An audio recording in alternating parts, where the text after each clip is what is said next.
அல்லேலூயா ஓசையுள்ள கைத்தளங்களை கொண்டும் துதிப்போம்.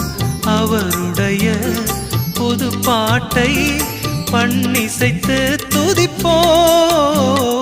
அல்லேலூயா ஓசையுள்ள கைத்தளங்களை கொண்டும் துதிப்போம்.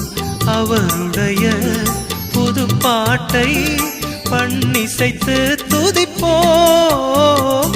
அதிசய படைப்புகள் அனைத்தோடும் உயிரினை பெற்ற யாவற்றோடும் அல்லேலூயா கீதம் அனைவரும் பாடி துதித்து உயர்த்திடுவோம்.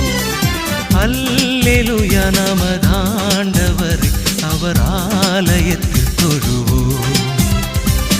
அல்லேலூயா நமதாண்டவரை அவர் ஆலயத்தில்